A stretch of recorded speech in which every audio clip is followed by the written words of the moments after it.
Shalom, shalom chez vous, peuple de Dieu. Bonjour tout le monde. Que la paix du Seigneur soit accordée à chacun de nous. Que la paix de Dieu qui surpasse toute autre paix soit donnée à chacun de nous, surtout en ce temps de crise mondiale où il y a toutes sortes des bruits que l'on entend partout, que le Seigneur vraiment nous accorde sa paix, la paix qui vient de lui au nom de Jésus-Christ de Nazareth. Alors ce matin, bien aimé, comme tous les mois, le Seigneur m'a accordé la grâce de pouvoir avoir un temps et un chapitre sur lequel édifier mes frères et sœurs. Donc aujourd'hui, le chapitre, c'est sur nous sommes dans le chapitre, le livre des Actes des Apôtres, donc le chapitre 10. Donc on va parler de Corneille. Donc Corneille qui était, je vais expliquer un peu rapidement, donc Corneille qui était un païen à l'époque, donc les non-juifs, c'est-à-dire que les gens qui n'étaient pas, voilà, les enfants qui venaient pas d'Israël, donc les Italiens et tous les autres, et nous-mêmes les Africains, qui avons régné Dieu, qui ne reconnaissaient pas Dieu, on était appelés les païens, donc les non-juifs, donc qui n'avaient pas, voilà, qui n'étaient pas considérés par les juifs, eux, qui étaient des choisis de Dieu. Donc on est qui était un Italien, un policier, je vais dire, parce que c'était donc la Bible nous dit c'était un homme pieux, donc sentinelle, donc centenier, donc qui était un policier, on va dire policier pour parler terre à terre, qui était un homme de l'armée, donc qui avait la crainte de Dieu. Donc la Bible nous dit que c'était un homme pieux, donc qui n'était pas juif, qui était italien, qui était dans le corps, dans l'armée, on va dire, mais qui avait la crainte de Dieu, qui faisait beaucoup d'aumônes au peuple et priait Dieu continuellement. Donc, il priait beaucoup Dieu. Donc, en fonction de ça, le Seigneur a entendu sa prière. Le Seigneur, cet homme a trouvé grâce aux yeux de Dieu, lui qui n'était pas juif.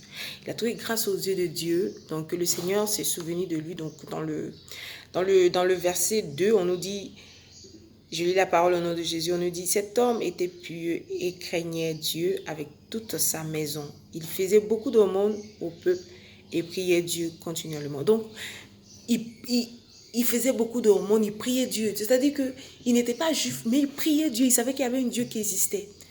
Donc, au verset 4, il y a un ange de Dieu qui apparaît, qui lui dit, voilà, Dieu a entendu ta prière et envoie des gens chercher un dénommé Pierre, Simon qui se nommait Pierre, qui est dans telle ville. Donc, Simon était à Jopé, autant pour moi.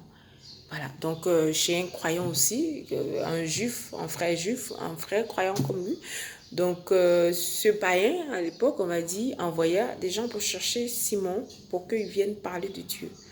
Donc pour en venir, c'est pour dire à quelqu'un ce matin que le Seigneur ne fait exception de personne.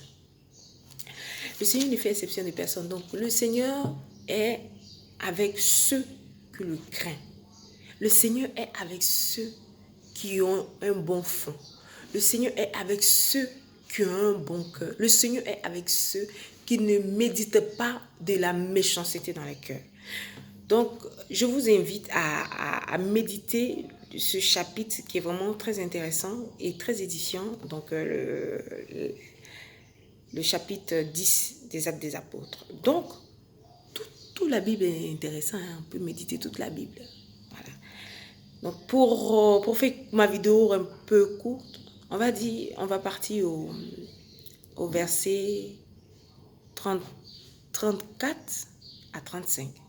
Donc, Simon Pierre arrivé chez ce païen dit au païen, donc déjà pour parler du verset 28, il dit à ce païen qui était Corneille que, vous savez, leur dit-il, donc c'est Pierre qui parle au peuple, donc il parle aux amis parce que la Bible déclare que Corneille invita donc sa maison, sa famille, c'est-à-dire sa famille et ses amis intimes. Donc cet homme croyait en Dieu, mais il n'était pas juif. Donc quand il a su que, quand l'ange l'est apparu, il a réuni toute sa famille parce qu'il voulait entendre la parole de Dieu.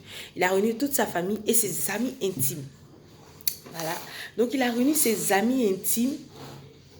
Donc au verset 24, on dit, il arriva à Césarée le jour suivant. Corneille les attendait et avait invité ses parents et ses amis intimes. Donc il avait l'intention que ses amis soient sauvés comme lui. Amen. Donc, quand la parole a commencé, quand Pierre a commencé à parler, il a dit, vous savez que, donc, pardon, j'ai sauté un verset, donc quand Pierre était à Joppé, pardon, il était donc, Corneille avait déjà eu la visitation de l'ange au verset 4. Donc, l'ange lui ordonne d'envoyer chercher Pierre. Donc, Pierre qui était donc dans cette ville, et des Juifs qui commençaient à prier. Donc, en priant, donc, le verset 9, on nous dit le lendemain, comme ils étaient en route, donc les gens qui étaient en route pour aller chercher Pierre étaient en route. Donc, Pierre monta sur le toit vers la 6e heure pour prier. Donc, Pierre est allé prier. Donc, au verset 10, on nous dit, Pierre a eu faim. Donc, il a eu faim et il tomba en extase. Donc, c'est-à-dire que, extase, c'est, je ne saurais comment vous expliquer. C'est genre comme si tu dors, mais tu ne dors pas, en fait. C'est comme si tu dors pas. Voilà, comme on va dire que songe, ou tu somnoles et le Seigneur te ouvre les yeux et tu vois des choses. Donc, c'est ça l'extase. Donc, Pierre voit le ciel s'ouvrit. Donc, au verset 11, on nous dit, Pierre voit le ciel s'ouvrit et des objets semblables à une grande... Et un objet semblable à une grande nappe. Donc, qui descendu du ciel. Donc, dans cet objet-là, qui était comme une nappe, mais qui était attachée des 4 côtés, il y avait des reptiles, il y avait toutes sortes d'animaux que les Juifs ne devaient pas manger, qui étaient impurs. Donc, une voix lui dit, tue et mange. Et Pierre qui répond, et une voix lui dit, au verset 13, et une voix lui dit, lève-toi, Pierre, tue et mange. Et Pierre qui répond au verset 14, non Seigneur, car je n'ai jamais rien mangé de souillé ni d'impur.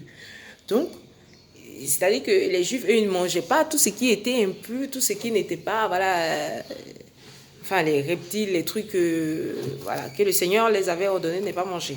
Donc au verset 15, on nous dit, et pour la seconde fois, la voix se fit encore entendre à lui. Et la voix qui lui dit, ce que Dieu a déclaré pur, ne le regarde pas comme souillé. Ce qui veut dire que Pierre, après cette vision, n'a pas compris la vision en fait. Donc, il n'a pas compris la vision que quelque chose qui descend du ciel et Dieu lui dit, la voix lui dit, tue et mange. Donc, lui, il a su que c'était le Seigneur, l'Esprit qui lui parlait. Donc, il a dit, non, il ne veut pas manger. Mais, la voix lui dit encore que c'est que Dieu a déclaré pur. Donc, Pierre, après cette vision, il n'avait pas compris la vision. Donc, il était en train de réfléchir à ce que la vision voulait dire.